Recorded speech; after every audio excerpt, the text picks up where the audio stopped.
I found this hand screw clamp at a yard sale. I was attracted to it because of its small size and the beading around the edges.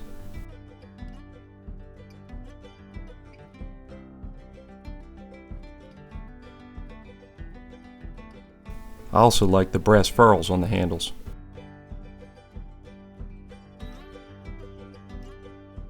One of the pins holding on the handle came out pretty easily.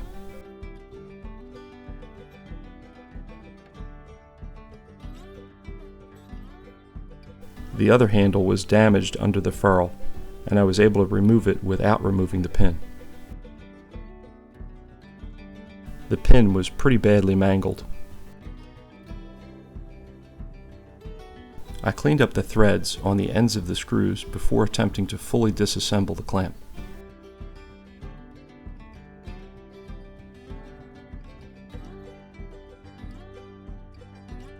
One end of each screw is right-hand thread, and one end is left-hand thread.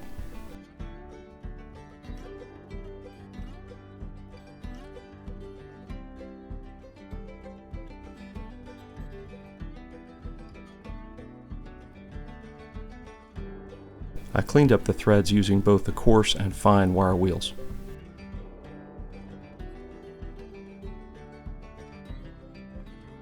I really like the character of the wood jaws.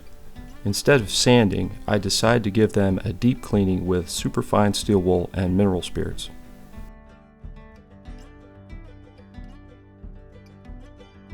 I liked the finish I was getting. Here's a before and after comparison. The bottom jaw is the one I cleaned and allowed to dry overnight. The handles look like they had been painted black at one time. I used paint remover to get off the worst of it.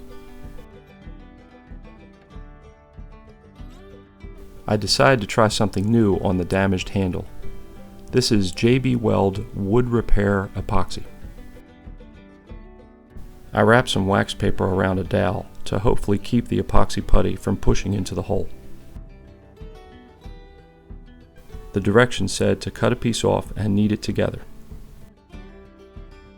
It reminded me of Cowtail's candy. I pushed the putty into the holes with my finger.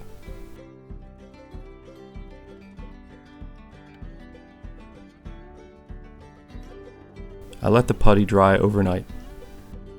It seems like it dries pretty hard.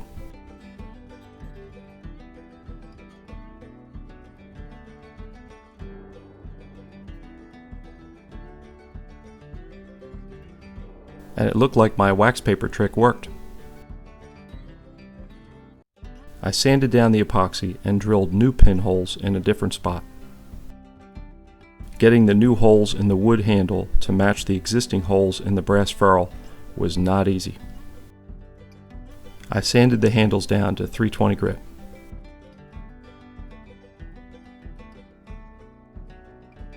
I gave them a couple coats of Danish oil to try to get them to more closely match the jaws.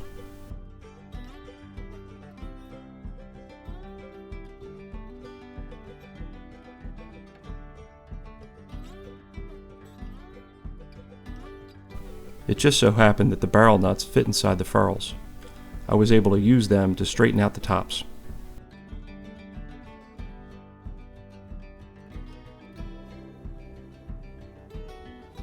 I found a 1/4 inch drive socket that the ferrules fit tight on after a wrap of tape. I had an adapter that would let me spin the socket with my drill. I started out with coarse Scotch-Brite.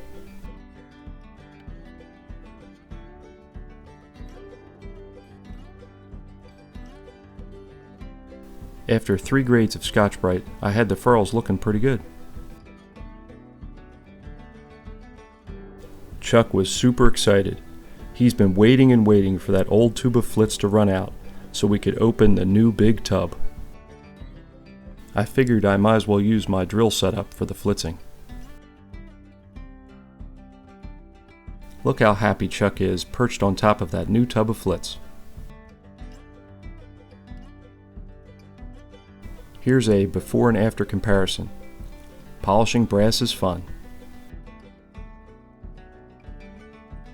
The ends of the barrel nuts were pretty roughly finished.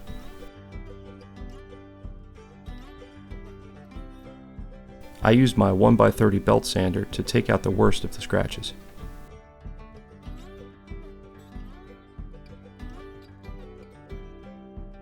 Then I polished them on the fiber wheel.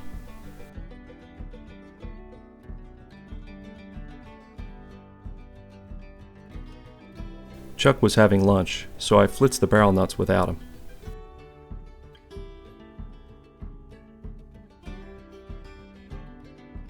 Here's what the little hand screw clamp looked like the day I brought it home from the yard sale.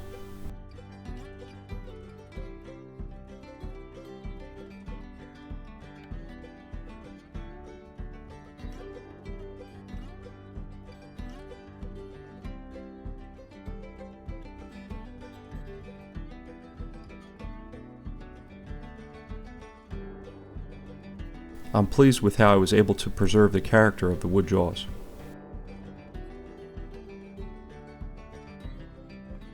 I think the Danish oil darkened the handles up just enough to match the jaws.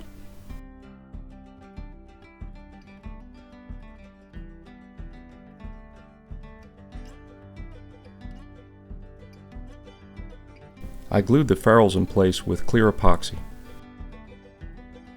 and used finishing nails for the pins.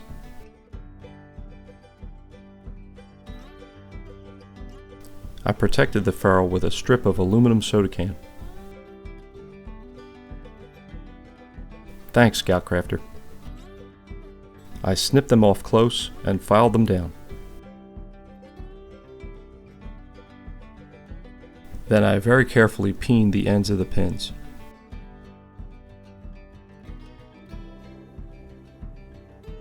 And used the fiber wheel to blend everything together.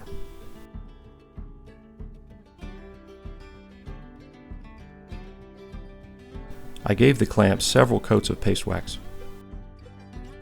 I also applied paste wax to the screws and barrel nuts before reassembling. Chuck wanted me to sand the jaws down and make them look like new, but I liked the character they had earned over many years, so I opted for the mineral spirits and steel wool.